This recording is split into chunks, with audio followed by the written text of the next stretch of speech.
Hey, welcome to episode 18 of the Musicians Talk Show. I'm one of your co-hosts, Dallas Dwight. And I'm Matt Tolley. What's up, everybody? That's right. Let's dive in. We got places to be. We got things to see. We got music to listen to. Yeah. So first thing we wanted to talk about is we saw Alice Cooper's take on Greta Van Fleet, which we are always keeping track of. They're opening for GNR in Europe right now, which is cool. So they're really... I thought that was cool. Yeah, they're getting out in front of a lot of people. Congrats to them. Yeah, they're doing something right. So yeah. So, and Alice Cooper's take was, did you read the article on that? Yes. Yeah. So what did you think about it? What he thought? It kind of seemed like everyone had already said it. Sure. There wasn't any like revelations. Sure. But I liked his optimistic take on that rock guitar could be making a comeback if a band like Greta Van Fleet can take a formula that has already worked and has already literally been in the forefront of music. Sum up what he was saying for everybody.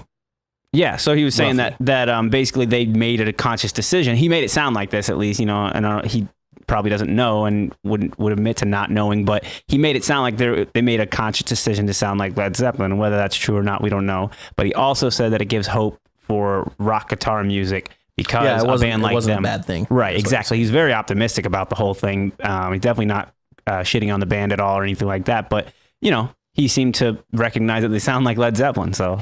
Obviously, like everybody does. But yeah, for sure. We always talk about it as... So the question is that a conscious decision or not? Right. I say no. But, I say no either. I say no also. And I think if I had to guess each of their favorite bands, I would guess Led Zeppelin 4 times. Yeah. But that doesn't mean that was a conscious decision. That just means that's what they absorb and that's what they put back out. Yeah. And that's probably not a conscious thing because I know in my own experience, if I do things similar to that, it wasn't a conscious something thing. You thought about and did it. You just did it because that's what's in your head and what's in that's what you like. Right. That's what you listen to. That's what you absorb. All that stuff. Exactly. So influences play a huge powerful role. Definitely. Yeah. What other bands do you think are kind of like that? How about Guns N' Roses being influenced by the Rolling Stones? Like, for sure. And all that's the punk rock, plus all the punk rock. Yeah. For all the greatness and glory that the Stones have, I've never been a huge Stones fan. Yeah, I don't not like them. I'm not ever really listened to the Stones. Yeah, no, I love the Stones. I started by picking up their old records. You can buy them so cheap at record stores, like if you buy them used. And I just started listening to them. I was like, man, they have like full complete records. Like all the hits. Like everybody knows, Start Me Up, and like all the hits and stuff like that. But around all those hits were some great songs. And I love that they put out that blues record. They put out a straight up blues record, Blue and Lonesome. So I love Rolling Stones. Well, what about Aerosmith? I would say GNR is probably closer related to Aerosmith than the Stones. But wouldn't you say that they have the same exact... Aerosmith was... all right, so let's think about time here. And this is always our flaw because we're so young. Aerosmith was definitely a good bit before GNR. Yeah, but how much before... or after Rolling Stones is what my question is. Because I think Aerosmith and GNR are kind of almost the same, They kind of are almost the same generation, but they're separated. And I know this because... in Slash's book, he said when he had first started playing guitar, Rocks came out, and he started like learning guitar. Right, and they went on tour with Aerosmith, so that was one of their big breaks. So, but that was also one of their like highlights. Like, we get to go on tour with our heroes. Definitely. So that's and yes, they absolutely were influenced by the Rolling Stones. I just think they more close. Their final sound more closely relates to Aerosmith than Rolling Stones. Definitely. But there's also Hanoi Rocks, member to member too. I'm sure like you listen to Axl's influences and which was like Sam Cooke and like all that. There's stuff. Lots of stuff. So Sam Cooke, all the like old black singers. That right. Gotcha. Killed it. Gotcha. Sam Cooke is the right one, right? I think that's the one that influenced like Steve Perry and stuff. But see, there's also a singer out now named Sam Cooke. Sam Smith. Oh, okay. And you know what? I honestly get them confused because they sound kind of similar. Me too, yeah. Sam Smith is a killer singer. Yeah. Really good, like blues soul guy. Yeah. Cool. Another topic I wanted to dive into was the recording process. Yeah. So for you and I kind of live and work in that world, but I'm often reminded that not everyone knows how that goes. Yeah, and the details of it all. So break it down for us. The big macro view of when you say from day one, I'm going to record an album to day whatever, here's the album in my hand. Yeah. What does that look like? Yeah. And you can help me with this because I'm, obviously I don't know everything about it or, I'm learning as well. Everybody is. But let's do this. Let's break it down into 3 stages. Yeah. Pre-production, production, post-production. Sure. Okay, so the songs are written. You've practiced. Let's go through pre-production first. Yeah, so when we start at pre-production, you're gonna have to make a click track. If you're gonna record to a click, or if you're gonna record a live band, depends on what you're. I would even argue that would probably be I would argue that's probably production. Pre-production is where we're writing, honing, arranging is a big one. Yeah. Coming up with harmonies, coming up with tones, writing all the pieces, so to speak. And you can take it to various levels. But what are your thoughts? So I'd say definitely. There's definitely always there's multiple ways to skin a cat. So you have that's you can go into the pre-production with your click tracks ready to go and have an idea what these songs are going to be, and then still leave room for the production part of it. But yeah, I mean, maybe pre-production is just playing the songs, in like a rehearsal setting and everybody playing them or whatever, and or recording on a DAW, even like having everybody play their parts, just maybe not in a professional studio. So you just get your pre-production done, you're getting the idea down for the song, and you're getting a record of it. So something of, that you can listen back to, and then maybe work off of that for your production, so that's where you're listening back to remember what song you're working on, what's it supposed to feel like. And pre-production is also where if you're working with a producer, they'll have notes. Right. So then they'll have notes for the whole process, but they'll have big notes there, hey, that chorus doesn't work, let's cut it in half. Let's, that kind of stuff. Right. So that's all got to be worked out before you get to the actual production where you're because when you get to the production, you're spending big money to be wherever you are. Exactly. Hourly. So you need to have these details worked out, and stuff will change, so don't get married to it. But exactly. Flexibility is always key, but if you go into a production session without any pre-production, it's going to be challenging and expensive. The hourly thing costs, it works. So if you're making your first record, don't go in there thinking you're going to work it out in the studio, because that's something that pros do, and that's with pro budgets. With pro budgets, exactly. So or if you kind of do what I do, you do your own stuff. Right. You kind of have the leisure to change stuff 6 months later. Exactly. If you have some kind of DFW that you can work on, and you can some kind of audio device, it doesn't have to be the most expensive. Doesn't have to, just get the idea in there, and if you can work on that and you can really hone a song down. So one alternative to maybe mastering the ability to work inside of a recording session is learn how to record yourself. Yeah, definitely. There's tons to be learned there. A lot of people are doing that, and I would suggest you get a rig of some kind, even if it's a very simple one. Yeah, because you need to at least record, just be able to record your own stuff. So if somebody sends you hey, I need a guitar track or something, you are able to turn that around to them and stuff. So. Totally. And just getting ideas down all the time, It's great to have. Yeah. It's a great tool. So you don't have to be a full studio is what I'm saying. Definitely not. Just get you can do it on your laptop. Just get a little interface, you're set. Yep. So then after production, you move on to the editing. Well, after pre-production, we're on production. Okay. That's where all your recording happens. Right. So now that's pretty much all it is. You just record everything. Yeah. So you're going to record, typically, there's a lot of ways you can do it, but typically you'll do drums to some sort of scratch track. Right. This is most common now. Yeah. Drums, and then either rhythm guitars or bass. There's an argument for each. Sure, right. Wherever. First, but rhythm guitars, probably better to go first, then bass. Then you're going to do your lead guitars, vocals, backing vocals, all that stuff. Right. Keys and stuff, kind of the candy. Yep. That goes kind of building it all. Right. Another way you can do it is do the drums, bass, and rhythm guitar all at the same time live. Right. Just get the rhythm tracks down. And what happens is most of the time you're going to scrap the bass and the rhythm guitars from that and go back and do them again. Mm-hmm. So that's not the goal. The goal is to get the drums sounding and feeling really good with a live group. Yeah, vibe.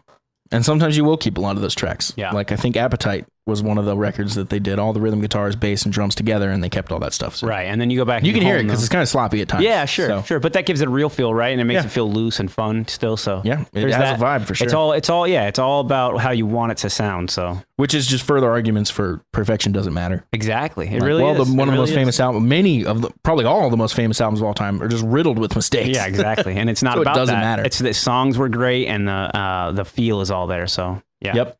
So then we're in the post-production, which is the editing, tuning, mixing, mastering, all that stuff. Right. So all the final stuff and the details. So, exactly. So the way mixing was described to me once upon a time was you take all the elements of a song and make it sound like one song. The way mastering was described to me is you take all of the songs on an album and make it sound like one album. So that's a good way to put it. Yeah, that's really I don't know who told me that, but that's how I heard it a long time ago. Yeah, make them sound mastering cohesive. That's also where the mixes are usually going to be pretty quiet. The mastering is where it brings it up to like a radio level. Yeah. Nice, beefy, like modern volume. And it doesn't bring it up just flatly. It brings it up in a... nice dynamic way. Dynamic way to where you bring out the best parts of the music. Absolutely. Yeah. So where are you guys, and tell us a little bit about the project you're working on and where you are. Yeah, so we're doing it at the Playroom with Eddie Z. So, and we're going to episode 7. Yeah. So we're going to do it however we can with our budget. We're going to make the best of it. We're recording drums within the next 10 days because our drummer is actually leaving town to go to school different, not related to music, but and so we got to hustle and get those done. We've been practicing the songs for a while, though. We have them down, and I think we're going to knock out our pre-production, and then we're going to go in there and lay down some good drum tracks. I think from what I've heard, your pre-production is basically done. Yeah, it seems pretty simple. It's right there. We're going to do it to play to the clicks and do everything, because we have click tracks all ready to go now. So we're going to do pre-production to a click and have a good solid recording that Eddie Z can work with and knows the songs, essentially. I have recordings of our rehearsals which would work, but I want to go the extra step and make sure we do a nice solid pre-production. Very nice. Very nice. Yep. So you got drums. Saving time what in are you the doing studio after drums? We'll probably do guitars, maybe guitar and bass at the same time over the drums. I think we're all going to play in the same time when we record the drums, or whoever can be there. So it's to the scratch tracks plus. That's smart. Yeah, we'll figure it out. And like we said, we're playing to a click, so it's going to have a, regimented feel already, but for what the music is, it's going to be good. It's going to be perfect. I'm excited. It's also worth saying whether you choose to record live or in sections. Yes. Is kind of based on how you've been preparing. Yeah. So like for someone like you guys have been playing the songs in the same room together for a long time. So for months. Yeah. To remove you and bass and whatever from the equation, he's sitting in the room like, I'm not used to doing this without these other guys here. But for someone like me, I usually write most of the songs myself and then send them to the band, and they figure out what to do from there. We haven't really even played together the song live, so it's usually easier to get it done in sections that way. Yeah. So it depends on how you do it, and there's no right or wrong way. Right. We're gonna let anyone tell you there is. Right. Exactly. It's the most comfortable way you can do it is going to produce the best sound. You'll hear a lot of old school guys say tracking live is the only way to do it, and that's just not true. No, definitely not. So, kind of on topic here, I want to talk about band rehearsals. Yeah. Some questions we need to answer here.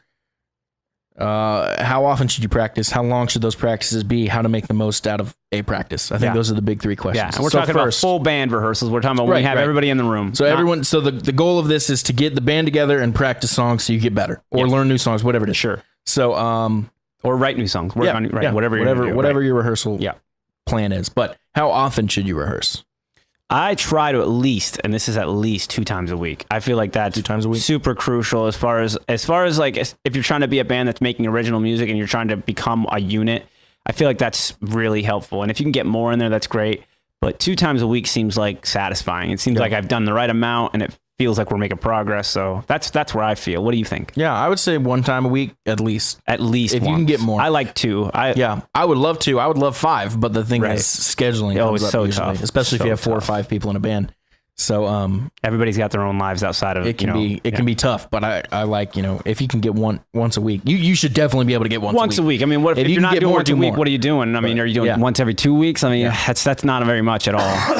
That's nothing. Yeah, it's twice a month. So you got to be at least doing once a week, meeting up regularly. So then next, how long should these rehearsals be? Yeah. So I can just say from my personal experience, we go 2 to 3 hours usually. I mean, that's enough time to run through the set a couple times. That's about how long, in my experience, that's about how long you have to really get something done. Yeah. If you plan a 5-hour rehearsal, hours 4 and 5, nothing gets done. Yeah, exactly. Everybody's tired. Everyone's beat. Yeah. It's just like the attitude goes down. So even if you do get stuff done, it's just like the focus isn't there anymore. You just lose everybody. But that's part of it. In my experience, you can get a really good focus 2 hours. Yeah. And then you may be able to go a little over that. Yeah. Sometimes you may be only to get 1, depending on everybody's feeling. Yeah. But here's some cool things that I use sometimes is when we get started, like we don't always just dive right into the songs that we know or anything. Sometimes we'll literally just start, the rhythm guitar player start playing some riff, and the drummer will, come in and start filling that riff out. And then it starts feeling, fun. Everybody's kind of setting up their stuff. Then, if I pick up my guitar or whatever, I'll start doing a little bit of lead over, try and add more rhythm parts to it. We try and work it out. And that's a fun thing to do just because to break things up a little bit. You're not doing the same thing every time. Mm-hmm. We're just being creative, improvising. And, you come up with some really cool ideas and always record. I always have my phone ready to, That was the next tip of how to make the rehearsal as good as you can. I would say that is you have to record your rehearsals. Crucial. And record everything. If you come up with something cool, you don't want to forget it. Exactly. But also, you want to be able to go listen back and be like, okay, this is... Analyze. You get better faster. If you got to go back and analyze your performance. I mean, that is super important. Like, you need to, imagine yourself being a fan or a crowd, somebody in the crowd seeing you for the first time, listening to it, and then what are they thinking? All right, do they notice this? Do they notice that? And you'll pick yourself apart, but it's good. I think in the long run, it's hard to do because it hurts a little bit, but it's good. It's very good. It's very progressive. It'll help you. Yeah, absolutely. That was actually the biggest thing I wanted to talk about in terms of That's huge, and a lot to go with a cell phone. A cell phone will give you pretty good results. Yeah, it doesn't have to be like a super high recording at all. Just make sure you get something down. Yeah, and I mean, the phones these days are picking up very detailed things. Like I listen back sometimes, I'm like, wow, these phones pick up everything. Yeah, for sure. And I'm in a rehearsal studio that has foam walls and everything, so that helps. But I used to do it in houses too, practice in many basements. Oh yeah, so the basement practice. Yeah, oh yeah.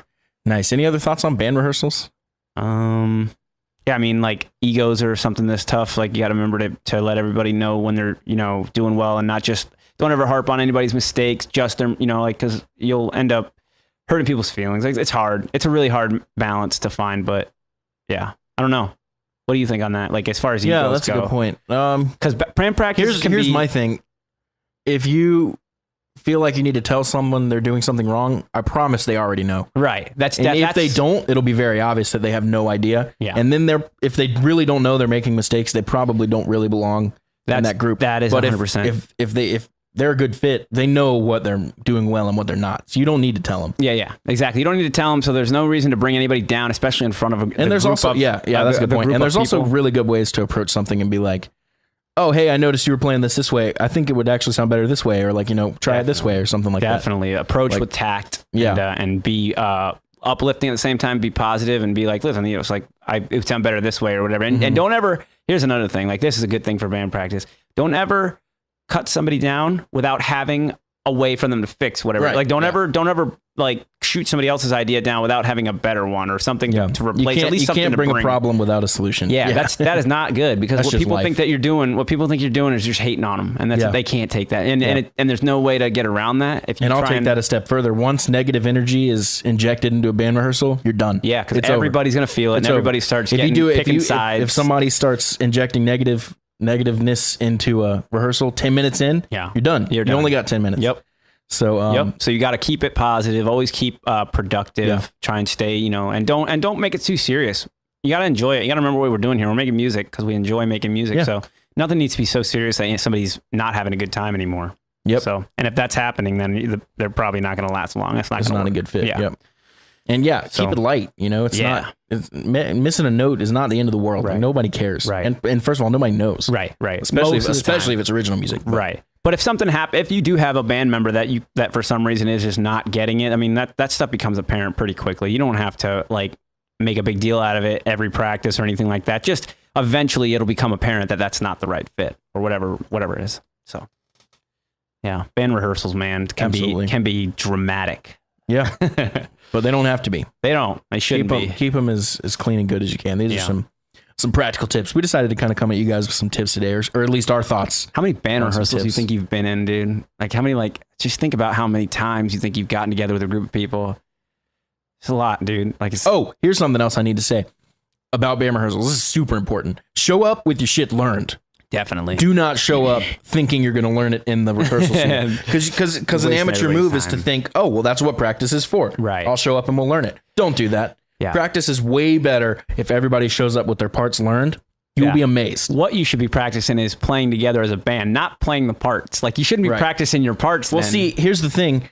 If me and Matt and the bassist all know our parts and the drummer doesn't know his parts, well, now we're not practicing as a band. We're just helping him learn his parts. Exactly. And by the end of the rehearsal, we're no better off than we were when we started. Yeah. If we all four show up with our parts learned, it gels right in.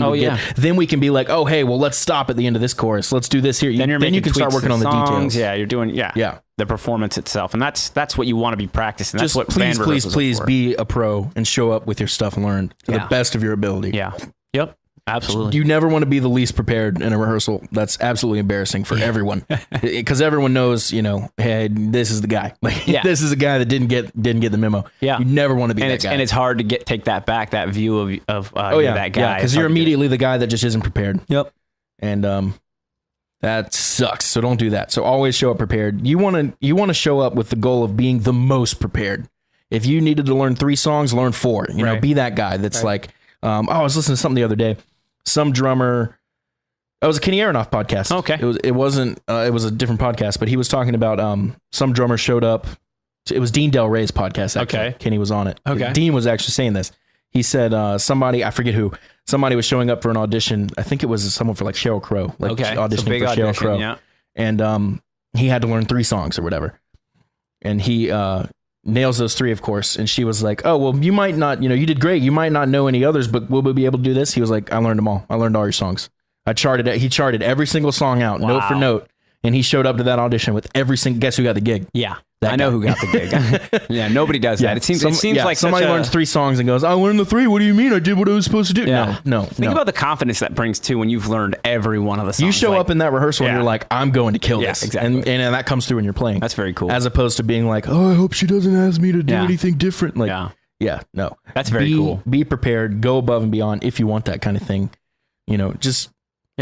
That's where, if you really want it, go the extra mile. Because if you're not, someone else is, and they're going to beat you. Yep. If somebody else shows, that's just like that. Everybody else learned those 3 songs. That guy shows up, knows all of them. They're like, well, I think our search is over. Now we hire this guy. He's ready to go already. Exactly. We don't have to teach him anything. We don't have to wait. Time is such a big thing. If you can add convenience to the artist in any way, you're going to win hands down. Especially and I don't know if this is the case, but especially let's consider they had a drummer. Now they're trying to replace the drummer. Right. They're waiting to go back out on tour. Yeah, they're ready. They're not going to wait 6 months for you to learn the songs. You better learn them today. You better learn 40 songs today. That's pretty awesome. The easiest instrument to do that for is drums. But yeah, right. It is. So you don't have to worry about the key of E flat versus the key of A on drums. You just make sure you get the beat right. And get that shit in time. Yeah. Charts help. Yeah. Definitely. Learn how to chart stuff, and that's for any instrument. Yeah. This applies for anything, not just trying to get a gig with someone. But if you're a guitar player in your city or something, you're going to find people that are like, I need a guitar player tonight, and the list is going to be 40 songs, and you only know 6 of them. So that kind of stuff is going to come up. So more prepared, that's part of just being a musician trying to earn money. Like you got to be flexible, you got to be good, you got to be the guy that people can rely on. Yep. Dallas always fills in and he always knows his parts. Yep. Like that's what you want to hear, right? Definitely. Definitely want to be able to get along with people too. That's probably even bigger. Yeah, huge. You can get away with being, an 80% player if you're a 100% person. Yeah, exactly. You can't get away with being a 100% person if you're like a 30% or 100% player if you're like a 30% person. Exactly. Like that. Nobody's going to want to deal with you. Yeah, because it just doesn't matter. They're only on stage with you for an hour and a half or whatever. The rest of it's just talking to them. So yeah, exactly. Cool. Let's move on to our new segment, which I'm a big fan of because I love gear. It's the product spotlight.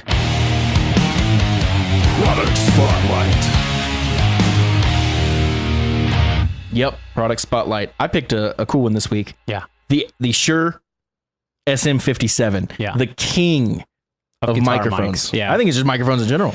I mean, Lenny Kravitz recorded a whole album with SM57s, everything on bass, guitar, drums, vocals, everything was an SM57. I didn't know that. That's awesome. I don't remember which album it was. I also don't know if that's right, but I did hear it somewhere. Ozzy sang through one of them, to get that tone, that it's cool. It's a very cool mic. It does some. And when awesome you're singing, things. the one person you want to sound like is Ozzy. Yeah, well, you might not want to just sound like Ozzy, but it's just worth saying. To achieve that sound, we want to channel all the singing through the nose, which is the proper form. Yeah, all I'm saying about it is that's a very versatile mic. Absolutely, it is very versatile. Could be used for most famously drums, used for guitar cabs. Drums can be used for and snare.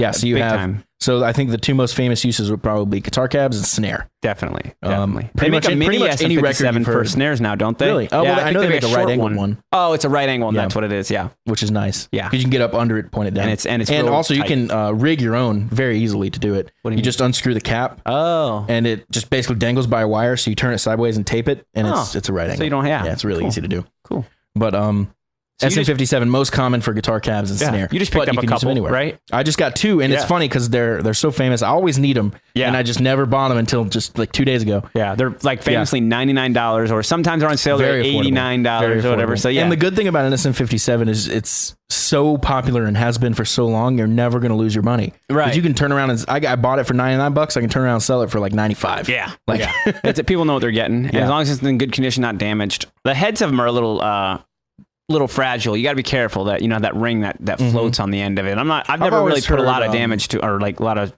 I've always heard they're pretty tough mics. Yeah. Well, I think a lot of people with the Shure mics say you can sing into it and then turn around and drive a nail with it. Like they're that tough. Like yeah. I've seen videos of maybe a 58. I've seen people driving over them in trucks, dropping them out of helicopters. Like how does that headpiece stay That's one of the cooler. Well, it gets beat up in tin, but the mic still works. Right, still works, right. So I think the video I saw, this has been a long time, but they drop it out of a helicopter. like film it falling down. It slams into the ground, and the guy picks it up and plugs it in and goes, anyway, this is a Shure SM57. It works perfectly. Like, what better sales technique than that? That sounds like an expensive shot, though. You got to rent a helicopter and all that. I bet it took a couple of them. I bet they don't always work. Anyway, that's... Oh, crap. This didn't work. Do it again. Take... Well, Shure mics are great, and the 57 is one of the best ones. Definitely. The two most common, 57, which is roughly an instrument mic, and the 58, which is the vocal mic. Yeah. So when I say microphone, the microphone you're envisioning in your head when I say that, that's the SM58. Definitely. The SM57 looks a little different. Definitely. Ball on the end of it, screen. Yep. Sometimes black, sometimes gray. Yep. Yeah. So what about you know about beta stuff? Like what's the idea behind that stuff? They're slightly different. They're upgraded a little bit. Different in the Beta EQ? 57 has a tighter response on the front and rejects more sound behind it. Okay. So it's really good for directional snare more because it'll mic the snare and reject the hi-hat. Right. Because that's nice. That kind of bleed is really bad. But yeah, I don't know all the beta differences, but I do know the 57 beta does that. Cool. I also know they're a little more expensive. Yeah. Which usually means they're a little better. They just worked on it a little more, tweaked it. Mm-hmm. Yep. Yeah. But you can't go wrong with just a basic SM57. So if you're in production, if you're a guitar player, if you're you have a PA system, you run sound, you need 57s and you need a lot of them. Yeah. I mean, it seems like you can't have enough. You can't. Yeah. You can use them on so I can't believe it took me this long to buy it. I've always had to borrow from friends. Yeah, everybody always has them. So I always borrow from friends. So. But now I have my own two brand new ones. So here we go. Take care of them. All right, let's move on to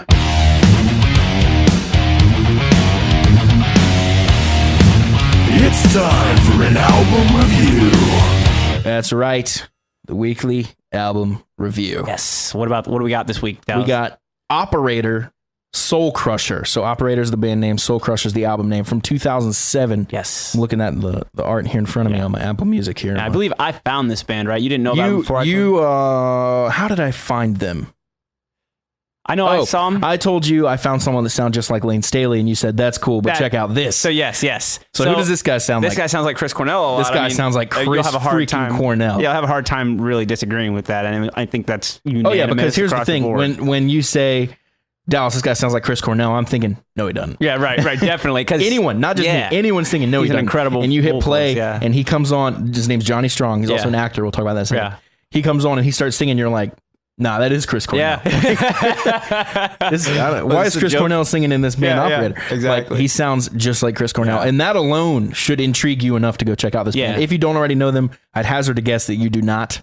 They're kind of obscure. They're very obscure. I certainly did not know about them. One and done. He's an actor on the side, or that's his main thing, I think, and then he did music on the side. Yeah. So. He was in Fast and the Furious, you said. Yes, he was the first Fast and the Furious. See, there's like movie. 10 of them, and I never saw any of them. Exactly. So the first one was definitely, like, I'd say the most popular, has the most fame. And he was a B actor in that. You know, he's like Vin Diesel's character's buddy. Like, he's that guy, like real close friend. So he doesn't have a lot to say. He says he got a few lines or whatever. But, you know, whatever. Like, it's worth knowing. Blockbuster. It's when I listened to the record and I read, I just looked up something on it real quick. Whatever was one of the first things that came up is that he was in Fast and the Furious, and I could, without even going back and watching that movie Fast and the Furious, I knew who he was. Like, that's a weird. That's thing. Crazy. Yeah, and he's a B actor in it, you know, but whatever. Well, my two favorite tracks are the title track, Soul Crusher, which is track 1. Yeah, and I think it's your favorite too. Yeah. My favorite other one is. Can't talk at all, dude. My other favorite one is number 5, Delicate, track 5. Yeah, beautifully written song. Yeah, it is. It's nice. It's kind of a softer ballady one, but it really evolves in a nice way. And then Soul Crusher is just what you want from a title track and from a track 1. It's just the hard rock, the hard hitting rocker that you're just like, yeah. But I mean, every song on the album's good. But Nothing to Lose, another great one. Yeah, and that was that's just basically track I love 2. It. I love it, man. It's like that hard rock feel. The whole thing is just like, you know, living on the edge kind of feeling. He's got a great tone. Everything guitars sound like, you know. Mixture between Soundgarden and like what else is like I feel it's like very Audioslave, I think. And I got a lot of Guns N' Roses like lead stuff out of that. I definitely hear a lot of Slash kind of influence in there. Do you know the band on this record? I mean, we know Johnny Strong. I really don't. I don't know enough about him. It'd be worth looking up, I think, because the guitar player is really incredible. Like the song Delicate has an amazing range of what a guitar player can do, like make the nice softest chords in the beginning, and then it escalates into this real awesome heavy ballad that's, you know, it's killer. The whole record too, front to back, is killer. Absolutely. And I imagine somebody like Johnny Strong probably found the band that had written this music and did vocals on it, you know. Well, it says he's credited as lead vocals, guitar, bass. So those 3. Oh, so he's playing guitar as well, Johnny Strong is? Interesting. Paul Phillips is the other guitar player. He's from Puddle of Mudd. Oh, okay. Cool. There you go. And then Ricky Licks. Okay, yeah. I've heard of him. Who's for he sure. From? Ricky Licks. Ricky Licks. Ricki. Gotta be a stage Lixx. name. That's gotta be a stage of course. Name. But he's lead guitar. That's awesome. Ricky Licks. I know of him. I do, but I just can't think of. That's your lead guitar player, Ricky Licks. That's great record, guys. Check out Soul Crusher by Operator from 2007. I saw him. How I originally found this band, I'll just say, is that I saw him open for Avenged Sevenfold in Charlotte. Nice. So yeah, I was immediately blown away. You were just like, whoa. Yeah, it was at Amos's, and I was just like, man. This that's a nice intimate venue too. Yeah, Avenged Sevenfold played Amos's. Yeah, dude. Was this when they were really big or getting big? City of Evil. Yeah. Okay, so they weren't. That was what. I think, you know what, it might have been after City of Evil. It might have been like might have been the next record. It might have been the White Album. Yeah. So, somewhere in there. I'm not 100% sure, but that would have been the time. I've seen a couple other, like, there's some other great bands that have opened for Avenged Sevenfold. I've seen them a few times, and it seems like every time I see them, there's a great opener. So that says something about them. Awesome. Yeah. Cool. Let's move on to the next segment, which is Solo of the Week.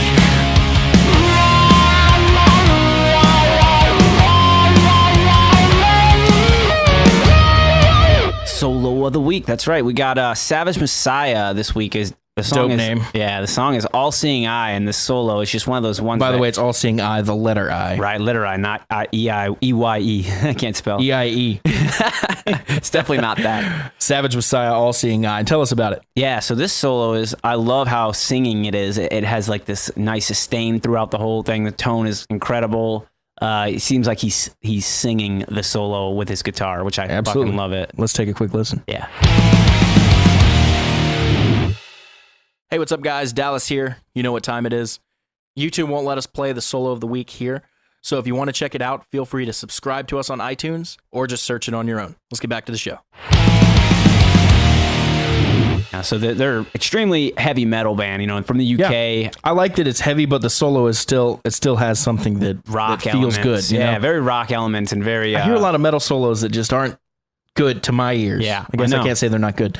I don't like them. Exactly. Well, maybe they get, you know, and it's everybody's got their own preference, but maybe they get a little technical. Maybe they get too like less, not enough emotion or something. It's just, and that's subjective, obviously. And I appreciate technical. I just want it to sound good. Absolutely. And I think they have a great what mixture. I think sounds good. And I think they have a great mixture of that blend of. It's a nice one here. Technicality and I like that he's following a lot of the chords with some dissonance in the solo that you're not seeing coming. That's always good. Yeah, very soulful for a metal solo. You know, very stuff I like about Marty Friedman as well. Like same kind of idea. Yeah. So. Great stuff. Final thoughts on Savage Messiah. Yeah, check out all their records. How did you find them? I've never heard of them. A good friend of mine actually found this record. The one that it's on is called Plague of Conscience. And he played it for me, and I was just hooked instantly. The first song on the record is a banger, real killer, and then you gotta have the first song. It seems like it's part of the it's part of the formula, right? It's like you want to open up with something that hits hard, and people are just like ooh, and then after that, give them everything. Especially nowadays, and I think that might have something to do with people's attention spans. Yeah, definitely. Because I notice in Apple Music, you see right here, we're still looking at the operator thing. The stars that Apple Music puts next to the most popular ones are always the first one. Yes, and sometimes another one, but always the first song. Yes, and then on this situation, not in Savage Messiah, but in Operator, we're looking at right now. The second song is starred as well, so it's just the first two, and then my theory that is based in no science or proof at all is that people are going to hit play on the album and then listen to it. They're going to like the first song because the band designed it that way, and then they're going to tune out by like song 2. Yeah, because some people are just looking for the one song, the one heavy hitter, and like I think a lot of people still assume that an album has one good song on it or something. Mm-hmm. There's a lot of that. I don't know, but I think people just don't really want to work to find. We've talked about stuff, before. You know? Yeah, we've talked about before. Like for example, someone's mind might be, I don't want to listen through 46 minutes of music. Right. I just don't. I want to listen to my one song. That might be what they look at. They look at it as like listening to a whole album versus listening to a song, and then that's not appealing to them. So, and we've talked about it before, how one song's success will associate the next song with that same success, because if you're listening to the album, or if we've talked about that before, especially and especially in streaming music, when you just pull the whole album up and you're like, oh, I like that song. That's the one I heard on the radio the other day. Play that one. Then the next one comes on, and you're listening to that, and you're like, oh, this isn't bad. Yep. And then the attention span maybe kicks in, whatever. But the next song always becomes popular because you always listen to that one right after or whatever. I know that from my own experience, at least, I would find a song that I liked. Yeah, I don't do this so much anymore, but I used to find a song that I would like, listen to it, and then the next song would start playing. I'd go back, listen to the same one again, listen to it. The next song would and start to play. So I would end up hearing the next song's intro. A lot. Yeah. And eventually I would forget to go back and hit back. So I started hearing the song I liked and the next song all the time. So you just gradually get into my mind started associating this next song. And there were several times that I remember that happening and me being like, I don't really like the next song. But over time I was like, I really like the next song. And then you eventually get it. Yeah. And that's weird, right? So a song can grow on you just from association. Absolutely. That's cool. Any final thoughts on episode 18 as we wrap up a little earlier than we usually do? No, man. I think this is a good one, though. Short and sweet. Anybody got any... short, sweet, and actionable. Yeah, definitely. Anybody's got any talks about band rehearsals or recording processes, maybe stories or whatever, hit us up on Facebook, Instagram, anywhere. Or if you checked out Operator and you liked it, or the Savage Messiah blew your mind. Let me know and let Matt know if you think Johnny Strong sounds like Chris Cornell. Yeah, definitely. I'd have a hard You know argument. what we should have done? We shouldn't have said he sounds like Chris Cornell. We should have let everybody else. Should have let them decide. Yeah. Well, I think you're gonna have a hard time disagreeing with us on that one. Yeah. So it's pretty obvious. Yeah. If we didn't say Chris Cornell, I said who does this sound like? Yeah. You would say Chris Cornell. Figure it out. So. It's undeniable. Great music though. That's not taking anything away from the definitely band not. Definitely. Actually, if you want to sound like anyone, sound like Chris Cornell. Yeah, absolutely. I mean, shit, man. Saying you sound like Chris Cornell is probably one of the highest compliments you can get as a singer. The guy is just incredible. The guy was incredible, and we miss him. Absolutely. Sad days. I was listening to a podcast with, I guess it's not James Valentine. He's the guitarist for Maroon 5. Eric Valentine. Okay. The producer that produced Slash's first record. Oh, wow. Very cool. The one with all the... Snake Pit? No, all the guests. His first solo record. So, RNF&R. Mm-hmm. Yeah. So Chris Cornell was on that. And he said he got to record Chris Cornell. Yes. And he said it was interesting because he came in, he didn't sound very good. And he had to take some time to kind of warm up. And Chris even said hey man, just giving you a heads up, this isn't going to sound good for a few minutes. That's so as I get there. And he said eventually by the second or third take, it just kicked over and he was there. It was Chris Cornell. Awesome. I've heard similar stuff. I love hearing that the best singers still aren't always the best. I think you got to just take that. And I think that's something that's good to keep in your mind. When you listen to somebody, you're like, oh my God, they're incredible. I'll never be that good. I think you have to understand that everybody's not always that good. What you're hearing on a record is the absolute best performance that they could squeeze out over days, over time, and they've edited it, they've mixed it, they've done so much to it. So it's you don't. If you want a more accurate representation, you can go see them live, and of course you're still going to see phenomenal singers. And YouTube now is a great tool for that. If you really want to see what a person can sound like, maybe they're having an off night, maybe they're having a great night.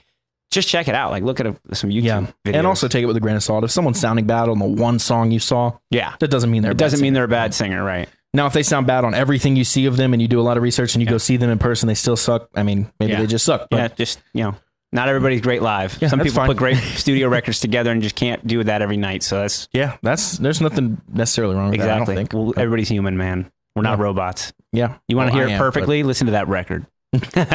Exactly. There you go. Don't go see it live. Stay home. Definitely not. Go see the performance. All right. We'll see you guys next week. Peace. Hey guys. First of all, thank you so much for listening. If you could please take a quick moment to subscribe on iTunes and leave a rating and review. Your feedback seriously is really important and it helps us keep the show alive.